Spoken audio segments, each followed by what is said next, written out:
नमस्कार, मी शरद सावंत, वास्तुशास्त्र कन्सल्टंट आणि motivational trainer. आज आपण यशस्वी होण्यासाठी एक विचार पाहणार आहोत. सर्वांना यशस्वी व्हायचं असतं, त्याचं रहस्य काय? जर सक्सेस हवं असेल, यश हवं असेल, तर त्याचं एकच रहस्य आहे, जास्त द्यायला शिका. तुम्ही जेवढं जास्त द्याल तेवढं जास्त तुमच्याकडे येईल, मल्टिपल्स ऑफ येईल. म्हणून यशाचं रहस्य आज आपण पाहणार आहोत. जास्त द्यायला शिका. बरीचशी लोक मला काय मिळणार हे पहिल्यांदा विचारतात. मला काय मिळणार हाच प्रश्न असतो सगळ्यांचा. मला काय मिळणार आणि तेवढंच काम कर. काय मिळणार नाही तर काहीच नाही करणार. फुकट कशाला करायचं? फुकट कोण काय मिळतं आहे का? मला कोण फुकट देणार आहे का? मी तुमच्यासाठी फुकट करून? मला तर पैसे मोजावेच लागतात सगळीकडे, मग मी कशाला फुकट करू? म्हणून कामच करत नाहीत. काही लोक मला किती मिळणार, हां मग मी तेवढंच काम करेन, त्याच्या व्यतिरिक्त करणार नाही. आपण इतरही वेगवेगळ्या संस्थांमध्ये पाहतो, हे मी शिकवणार नाही, मला ह्याचे पैसे मिळत नाही आहेत, मला फक्त एवढं सिलेबस शिकवायचे पैसे मिळतात, तेवढंच मी शिकवणार आहे. मला जेवढे पैसे मिळतात तेवढंच काम करेन. ही सगळी अपयशी माणसाची लक्षणं आहेत. म्हणजे अपयशी व्हायचं असेल तर असं वागायचं. काय मिळालं तेवढंच काम करेन, मिळालं तरच देईन, मिळालं तरच शिकवेन. म्हणजे अपयशी व्हायचं असेल तर ही सगळी लक्षणं असायला पाहिजेत. यशस्वी व्हायचं असेल तर अपेक्षा नाही, देतच राहायचं, देतच राहायचं. झाडावरती जेव्हा लोक दगड मारतात तेव्हा ते झाड फळ देतं. मला दगड मारलाय म्हणून ते रागवत नाही किंवा चिडत नाही, तर सुंदर असं फळ त्या झाडावरनं पडतं. तसं ज्यांना द्यायची सवय आहे ती माणसं जीवनामध्ये यशस्वी होतात. काय मिळणार याचा विचार करायचा नाही. हे यशस्वी माणसाचं रहस्य आहे, सिक्रेट ऑफ सक्सेस. आजपर्यंत जे जे यशस्वी झालेले आहेत ते सगळे देणारेच होते, म्हणून त्यांना मिळत राहिलं. बी आणि फळ यांना आपण विभक्त करू शकत नाही. आपल्याला फळ मिळतं आहे याचा अर्थ काय? बी कोणीतरी लावली होती ना, आपण झाड लावलं होतं, बी पेरली होती म्हणून फळ मिळतंय. असं होईल का? झाडच लावलं नाही आणि फळ मिळालं, असं कधीतरी होतं का? आज मला फळ मिळतं आहे याचा अर्थ असा की मी कधीतरी बी लावली होती किंवा झाड लावलं होतं, म्हणून बी आणि फळ वेगळं करता येत नाही. फळ मिळतं याचाच अर्थ बी लावली होती. आता हे फळ चांगलं की वाईट हे तुम्ही काय झाड लावलं त्याच्यावर अवलंबून आहे. बी कुठली लावली होती? चांगल्याची बी लावली असेल तर चांगलं फळ येणार, कडुलिंबाची लावली असेल तर कडू फळ येणार. पण फळं मात्र येतातच आहेत. पण ती फळं कोणाची आहेत? मीच लावलेल्या झाडाची आहेत, हे लक्षात ठेवायला हवं. दुसरं, कारण आणि परिणाम यांना आपण वेगळं करू शकत नाही. कारण आणि परिणाम ही साखळी आहे. ही साखळी कशी आपल्याला तोडता येईल? ती नाही वेगळी करता येणार. कसं? म्हणजे आपल्याला सर्दी झाली, सर्दी आपोआप होते का? कारण असेल ना त्याची म्हणून काहीतरी. फ्रीज मधलं पाणी प्यायला, रस्त्यावरचं ते लिंबाचं सरबत प्यायला, कुल्फी घेतली, थंड थंड आईस्क्रीम खाल्लं, म्हणजे कारण घडलं आहे की नाही? कारण घडलं आहे म्हणून नाक गळायला लागलंय, आपोआप नाही होत आहे. पोटात दुखायला लागलं, सारखं जावं लागतंय, याचा अर्थ काहीतरी पाणीपुरी सारखं खाल्लेलं आहे. कारण आहे की नाही त्याच्या पाठीमागे? कारण घडल्याशिवाय परिणाम दिसत नाही. आता ताप येतोय याचा अर्थ कारण त्याच्या पाठीमागे काहीतरी आहे. आपोआप ताप येत नाही, कारण काहीतरी घडलेलं असतं म्हणूनच ताप येतो. डोकं दुखतंय याच्या पाठीमागे काहीतरी कारण असतं म्हणूनच दुखतंय. मी झोपलो नाही, माझी झोप पूर्ण झाली नाही, किंवा मी कुठला तरी विचार करतोय, टेन्शनमध्ये आहे, काहीतरी कारण असेल तेव्हाच तो परिणाम आपल्याला दिसतो. म्हणजे आपल्याला परिणाम दिसतो पण कारणाच्या मुळाशी आपण जायला हवं. परिणाम कधी कधी वाईट दिसतात, त्याच्यावरती थांबून चालणार नाही. हे जे वाईट परिणाम दिसत आहेत त्याचं मूळ काय जर शोधलं तर पुन्हा ते परिणाम वाईट दिसणार नाही. मला बर्फ खाल्ल्यावर सर्दी होते हे जर कळलं, मला कारण कळलं, तर मी बर्फाचं पाणी नाही पिणार ना. म्हणून जीवनामध्ये जेव्हा दुःख येतात, संकट येतात, त्याच्या पाठीमागे काहीतरी कारण आहे, ते बघायला हवं. ते कारण कळलं तर मला लक्षात येईल की मीच काहीतरी चूक केली होती. दुसऱ्याने बर्फाचा गोळा खाल्ला तर मला सर्दी होईल का? नाही, माझ्या मित्राने खाल्ला किंवा माझ्या बायकोने बर्फ खाल्ला म्हणून मला सर्दी झाली, असं होईल का कधी? मी खाल्ला तरच मला होणार आहे. तसं मी काहीतरी बी लावली होती दुःखाची, म्हणून हा परिणाम येतोय. आता आर्थिक अडचणीत सध्या काही लोक आहेत, पैशाची अडचण आहे असं काही लोक म्हणतात. त्याचं कारण कधीतरी बी लावलेली आहे ना तशा प्रकारची, कधीतरी तशा प्रकारचं कर्म झालेलं आहे म्हणून ते फळ आता येत आहे. फळ आपोआप येईल का? असं झाड लावलंच नसतं तर फळच आलं नसतं. कधीतरी काहीतरी आपण तसे कारण निर्माण केलेले आहेत म्हणून ते परिणाम आता येत आहेत. म्हणजे जेव्हा माझ्याकडे पैसे होते तेव्हा मी कधी दान धर्म केला नाही, हे कारण आहे. दिलेच नाहीत कधी कोणाला, दान धर्माची सवयच नाही लावली मी, हे कारण आहे. त्याचा परिणाम काय? आता पैशाची अडचण. आता काय म्हणतात लोक, पैसे नाहीत म्हणून देत नाही. पैसे का नाहीत? कारण तुझ्याकडे होते तेव्हा दिले नाहीस. ही कारण साखळी परिणाम सतत जीवनामध्ये येत असतो. आपण आता काय नाही याचाच विचार करतो, पण का असं झालं त्याचा विचार नाही करत आपण. म्हणून कारण आणि परिणाम हे वेगळे करता येत नाही. आता जो काय मला परिणाम दिसतो आहे, वैवाहिक जीवनात मला सुख नसेल, काहीतरी त्रास होत असेल, याचा अर्थ काहीतरी तशा प्रकारचं कारण पूर्वी घडलेलं आहे. तशा प्रकारचं काहीतरी कारण मी निर्माण केलेलं आहे म्हणून मला माझ्या लाईफ पार्टनरकडून सुख मिळत नाहीये. कारण मीच निर्माण केलेलं असतं म्हणून मला परिणाम मलाच भोगावे लागतात. मी कारण निर्माण केलं तर फळा दुसरं कसं भोगेल? मी काहीतरी चुकीचं खाल्लं तर माझंच पोट बिघडणार ना, का शेजाऱ्यांचं बिघडणार पोट? किंवा शेजाऱ्याने काहीतरी बाहेरचं चुकीचं खाल्लं तर माझं पोट बिघडेल का?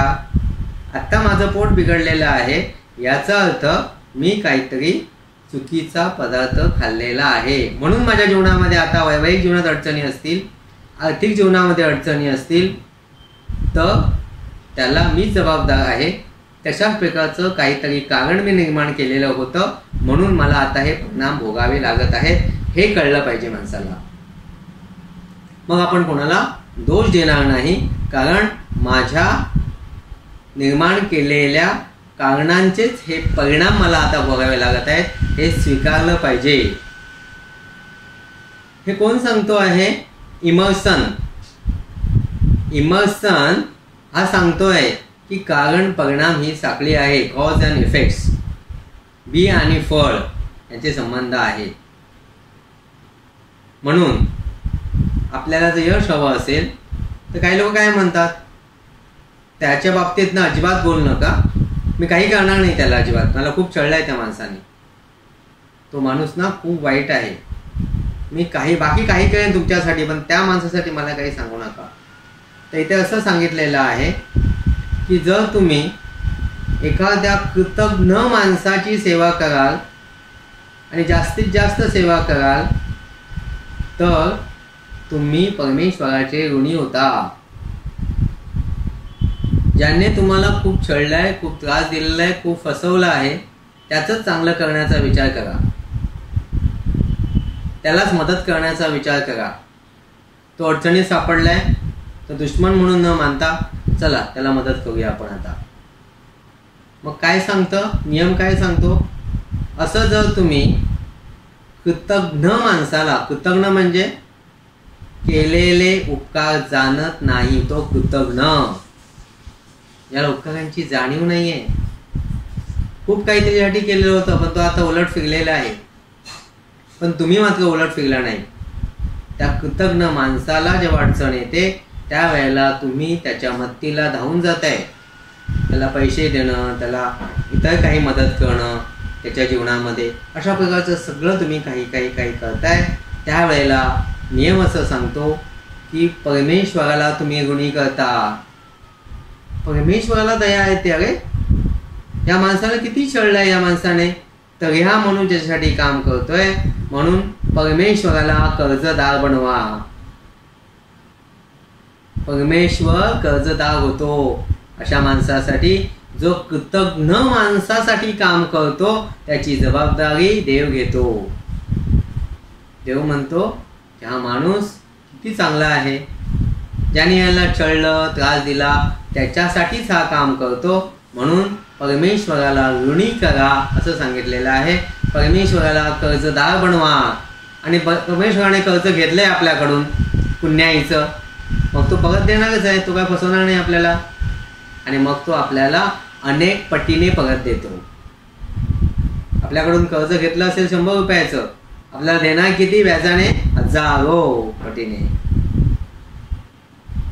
हा नियम आपण लक्षात ठेवायला पाहिजे. आणि म्हणून मिळायला वेळ झाला, समजा कधी असं आपण होतं की खूप काम चांगलं करतो पण रिटर्न मिळत नाही पटकन. आपण हो भाऊ किती मी चांगली कामं केली, किती लोकांना मदत केली, पण माझ्या जीवनात मात्र असंच होत आहे सारखं. याचा अर्थ असा आहे की आपण केलेलं पुण्य फिक्स डिपॉझिटमध्ये ठेवलेलं आहे, FD मध्ये आहे, त्यामुळे सेव्हिंग अकाउंटपेक्षा FDचं व्याज जास्त मिळतं. बँकेच्या साध्या अकाउंटला पैसे असेल तर पटापट काढता येतात हवे तेव्हा, पण त्याचं व्याजही कमी असतं. पण फिक्स डिपॉझिटमध्ये बँकेत पैसे ठेवले तर जास्त व्याज मिळतं. तसंच आपलं हे पुण्य जे काय आपण निर्माण केलं ते FDच्या खात्यात गेलेलं आहे, त्यामुळे चक्रवाढ व्याजाने परत मिळणार आहे. हे नियम लक्षात ठेवायचा. म्हणून मी आता खूप चांगले काम करत असून सुद्धा मला यश मिळत नसेल किंवा मला अडचणींनाही तोंड द्यावं लागत असेल तर नाराज न होता, माझी FD केलेली आहे, ही FDची मुदत संपेल तेव्हा मला ते डबल टिबल होऊन पैसे मिळणार आहे, म्हणजेच माझ्या जीवनामध्ये सुख येणार आहे. हा नियम आपण लक्षात ठेवायला पाहिजे.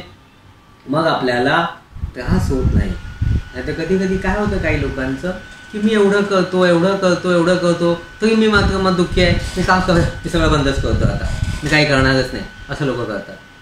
तसं न करता आपण ते पुण्य FD मध्ये ठेवलं आहे असं मनामध्ये ठरवायचं आणि काम करतच राहायचं. काही लोकांना असं वाटतं की सगळेच मला फसवतात, मी किती लोकांचं चांगलं करतो पण मला सगळी 25 माणसं भेटतात. परंतु माणसाला स्वतःशिवाय दुसरा कोणीही फसवू शकत नाही. मीच मला फसवतो, मला कोणीही फसवत नाही आहे. हा जो नियम आहे लॉ ऑफ कर्माचा, तो नियम असं सांगतो की मीच मला फसवतो, दुसरा कसं मला फसवेल. मी जे कर्म निर्माण केलेलं आहे तेच कर्म माझ्याकडे येणार आहे, दुसऱ्याला फसवण्याचा प्रश्नच येत नाही. त्यामुळे ज्या काही आपल्या गैरसमजुती आहेत की दुसरा मला फसवतो, नेहमीच मी फसले जातो, नेहमीच माझ्या जीवनामध्ये असं घडतं, हे त्याच्यामुळे घडत नाही. तर पूर्वी कधीतरी आपण तसे होतो, दुसऱ्यांना फसवत होतो, दुसऱ्यांना साहजिक फसवत होतो, म्हणून ती माणसं आपल्या जीवनात आलेली आहेत. कारण परिणाम, आता परिणाम दिसतोय लोक फसवलेल्याचा, त्याचं कारण आपण काहीतरी कारण निर्माण केलेलं होतं. आपण हे पूर्वी तसे होतो. तो अनुभव घेण्यासाठी ती माणसं आता आपल्याला भेटत आहेत. म्हणून आपल्या जीवनामध्ये जेव्हा माणसं भेटतात आणि आपल्याला फसवतात किंवा फसवत आहेत असं वाटतं, तेव्हा नाराज होऊ नका.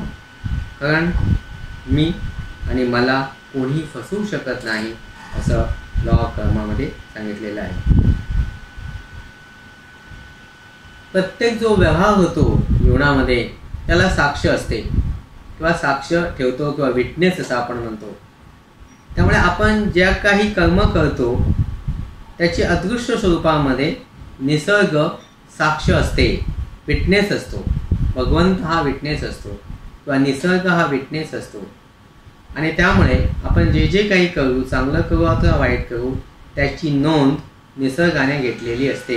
मी किती चांगलं केलं लोकांसाठी, मी किती वाईट केलं इतरांचं, या सगळ्याचा विटनेस तो असतो, साक्षी तो असतो.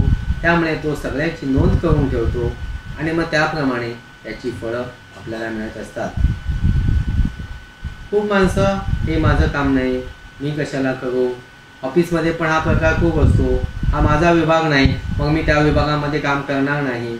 हे माझं टेबल नाही, मग मी त्या टेबलचे काम बघणार नाही.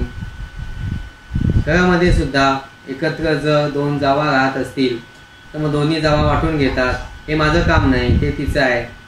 सकाळचं जेवण तू बनवायचं, संध्याकाळचं मी बनवणार. मग तिला बघं नसेल तर सकाळचं जेवण बंद, उपाशी का सगळ्यांनी. तिची पाळी होती ना सकाळची, मी कशाला बनवू. मग आज तिला बघं नाही किंवा काही अडचणीत असेल किंवा काही प्रॉब्लेममध्ये असेल तर दुसरीने बनवायला हवं ना. ती नाही बनवत. माझं काम नाही हा विचार नको. हा विचार जेव्हा मनामध्ये येतो त्यावेळेला आपण मागे मागे मागे जात असतो. जी माणसं स्वतःहून कामं स्वीकारतात, दुसऱ्यांचीही कामं करतात, ती माणसं नेहमी यशस्वी होतात. ऑफिसमध्ये सुद्धा तेच आहे की सगळी लोक त्याला मानतात ऑफिसमध्ये, वा किती चांगला माणूस आहे. कारण कधी कोण नसेल तर हा माणूस सगळ्यांची कामं करतो, नाही म्हणतच नाही. कधी खूप ताण होतो त्याला स्वतःचं काम सांभाळून बाजूच्या माणसाचं काम करणं, तरीही कामं करतो. याची नोंद त्या माणसाने जरी नाही घेतली तरी निसर्ग घेत असतो. आणि निसर्गाने नोंद घेतली की त्याची फळं कुठून तरी आपल्याला मिळणारच आहेत. कारण निसर्गाला नाही तर व्याजासहित द्यावी लागतात, म्हणून निसर्ग शिल्लक ठेवत नाही. चक्रवाढ व्याजाने त्याला द्यावी लागतात पुण्याची फळं. म्हणून निसर्ग कुठल्या ना कुठल्या मार्गाने ते पुण्य आपल्याला परत देत असतो. म्हणून जर ज्याला यश हवं आहे, जीवनामध्ये सक्सेसफुल व्हायचं आहे, त्याला हे माझं काम नाही ही सवय असता कामा नये. माझं काम असो किंवा नसो मी करतच राहणार, ही सवय असायला पाहिजे. वाटप न करता सतत काम करण्याची सवय.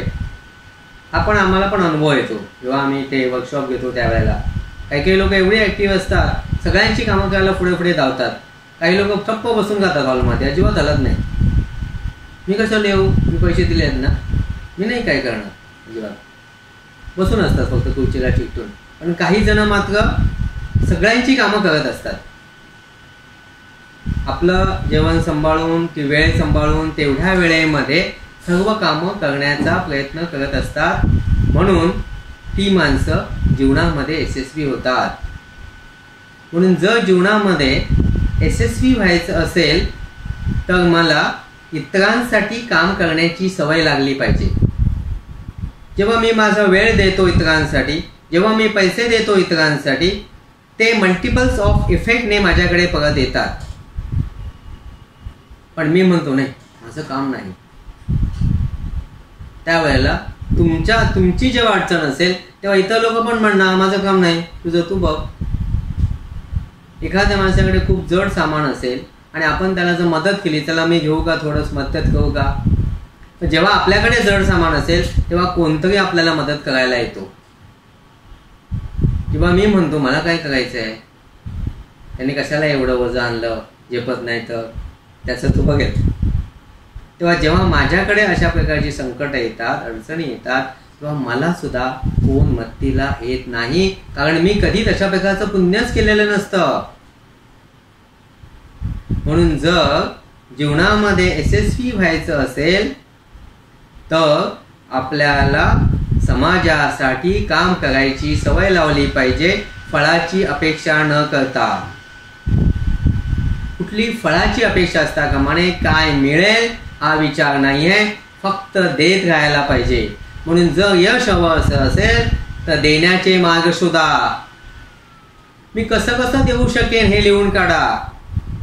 मी किती वेळ समाजासाठी देऊ शकेन, मी किती पैसे समाजासाठी देऊ शकेन, मी किती ज्ञान समाजासाठी देऊ शकेन, हे मुद्दे लिहून काढा. जेव्हा आपण असा विचार करतो की 24 तासापैकी माझा 1 तास समाजसेवेसाठी आहे,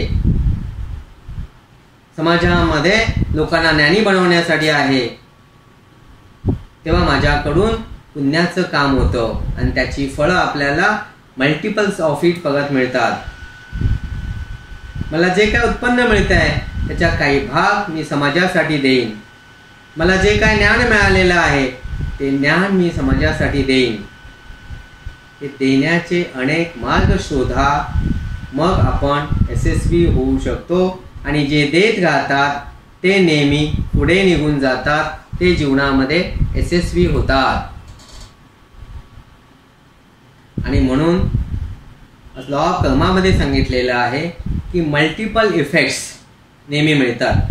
त्याचं उदाहरणही मी तुम्हाला सांगितलं होतं की एक आपण आंब्याची कोय लावली तर एकच आंबा त्या झाडाला येत नाही, हजारो आंबे येतात. तसं आपण एक छोटंसं पुण्य केलेलं असेल, एक सत्कर्म केलेलं असेल तर हजारो पटीने ती आपल्याकडे परत येणार आणि आपलं जीवन सुखी होणार. म्हणून जीवनामध्ये सुख हवं असेल तर सत्कर्माची सवय लावायला हवी. आपण आपल्या ह्या जीवनामध्ये सत्कर्म जोडायला हवंय, तरच आपण जीवनामध्ये यशस्वी होऊ शकू. किती शिकलेलो आहे, किती पैसे आहे याच्यावरती यश अवलंबून नाही आहे, सत्कर्म किती करतो त्याच्यावरती यश अवलंबून असतं. म्हणून हे शिकायला हवं, करायला हवं, निश्चितपणे जाणून बुजून वेळ बाजूला काढायला हवाय. एवढे तास मी समाजासाठी देणार म्हणजे देणारच, एवढा पैसा मी समाजासाठी देणार म्हणजे देणारच. मला मिळालेलं ज्ञान मी लपून ठेवणार नाही, ते हजारो लोकांना वाटत राहीन. आणि जेव्हा मी ज्ञान वाटत राहतो तेव्हा मला नवीन ज्ञान भगवंत देत राहतो. नवीन नवीन नवीन अशा कोणतरी महत्त्वाच्या व्यक्ती भेटतात, संतांसारखी माणसं भेटतात आणि मग आपल्याला अधिक अधिक अधिक ज्ञान मिळत राहतं, कारण आपण ज्ञान वाटतो. ज्यांना ज्ञान वाटायची सवय नाही आहे ते काय होतं, डबक्यामध्ये ठेवलेलं पाणी कसं खराब होतं तसं होतं. म्हणून ज्ञान हे सतत वाटायला हवं आहे. जे जे चांगले विचार माणसाला माणूस म्हणून उभं करण्याचे जे विचार आहेत ते आपल्याला द्यायला हवे आहेत. ज्या विचाराने माणूस उभा होईल, ज्या विचाराने माणसाला माणूस म्हणून जगता येईल, अशा प्रकारचे विचार आपण द्यायला हवे आहेत. म्हणून धारयति इति धर्म असं म्हटलेलं आहे. धर्म म्हणजे काय, आज जे चाललेले आहेत ते धर्म नाहीत. धारयति इति धर्माः, माणसाला माणूस म्हणून जगायला शिकवतो जो विचार तो धर्म असं म्हटलेलं आहे. काही लोक पर्याय नाही म्हणून देतात, म्हणजे आता वर्गणी मागायला येतात ना लोक, भीती वाटते त्यांची, कारण ते आपली गाडी तोडतील, रस्त्यावर घडवतील म्हणून काहीतरी देतात. ते दान नाही, ते भीतीने दिलेले असतं. कटकट नको बाबा या लोकांची, नाही तर काचा फोडतील बाहेरून. स्वयंप्रेरणेने स्वयंखुशीने दिलेले जे पैसे असतात त्याला दान असं म्हणतात. त्याला ऍक्सेप्टेड ट्रबल असा इंग्लिशमध्ये शब्द आहे, स्वीकारलेला त्रास. तप म्हणजे काय, तप कशाला म्हणतात, एका पायावरती उभं राहणं, काय ते उलटं सुलटं पाय वरती करणं, गळ्यात पाय घालणं, याला तप म्हणायचं. तप म्हणजे स्वीकारलेला त्रास. माझ्या उत्पन्नातले दरमहा मी 10,000 रुपये जर देत असेल तर हा स्वीकारलेला त्रास आहे. कारण या 10,000 रुपयामध्ये मी एखाद्या शेजारचा फ्लॅट विकत घेतला असता EMI देऊन, मी एखादी चांगली मोठी गाडी घेतली असती, खूप छान असं साडी घेतली असती, ड्रेस घेतला असता. ते न घेता समाधान मानून ते 10,000 रुपये मी दरमहा बाजूला काढून समाजासाठी देत आहे. त्याच्यामध्ये माझं नाव नाही, मोठेपणा नाही, पाठी लागणार नाही आहे, पेपरमध्ये फोटो येणार नाही आहे, कशाचीच अपेक्षा नाही आहे असं जेव्हा आपण काम करतो त्यावेळेला यश हजारोच्या पटीने आपल्याकडे परत येतं. ही यशाची व्याख्या आहे. द्यायला शिका, यश मिळेल. याच्या विरुद्ध अपयशाची व्याख्या आहे. कोणाला अपयश हवं आहे तुमच्यापैकी? आता कोण हातवर कोण नाही करणार. अपयशाचं टेक्निक सांगू का? तंत्र, रहस्य. अपयशाचं रहस्य. पहिला मुद्दा आहे फक्त मागायला शिका. फक्त मागत राहायचं, द्या हो, मी गरीब आहे, मी द्या हो, आमचं काय होत नाही. आणि दुसरं आहे देऊ नका. हे अपयशाचं रहस्य आहे. फक्त मागायचं आणि द्यायचं नाही. म्हणून गरीब लोक गरीबच राहिलेले आहेत. काही लोकांच्या ज्या समस्या त्या समस्या तशाच राहिलेल्या आहेत, कारण ती फक्त दुसऱ्यांना नावच ठेवत राहतात, स्वतःकडे कधी बघतच नाहीये. कितीतरी मी माणसं पाहिली वेगवेगळ्या आध्यात्मिक क्षेत्रामध्ये काम करतायत, पण दुःखीच आहे. फक्त कंटाळा येतो घरी म्हणून बाहेर जात असतात. समाधानाने जात नाहीत. ती वैतागलेली असतात, चिडलेली असतात म्हणून कुठेतरी जोडली जातात एखाद्या ग्रुपमध्ये. पण सुख हवं असेल तर द्यायला हवं. ती द्यायची सवय नसते. कुठे काय फुकट मिळेल याची सवय असते. माझ्या गाडीतून मी दुसऱ्यांना सोबत घेऊन जाईन असं म्हणणारे फार लोक आहेत. तुम्ही जाताय का? मग येऊ का तुमच्या गाडीत?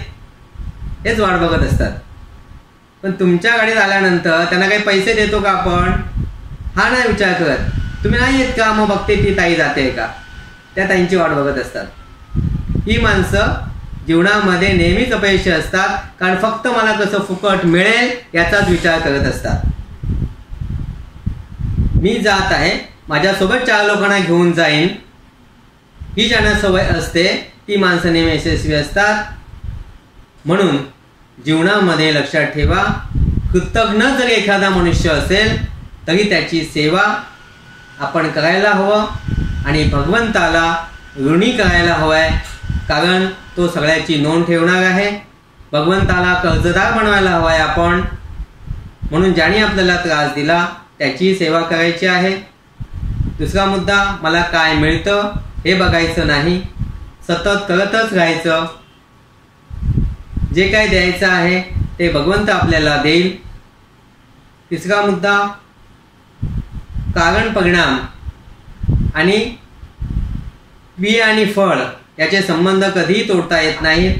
आता जे काही आपण भोगत आहोत, सुख किंवा दुःख, याचं कारण मीच निर्माण केलेलं आहे.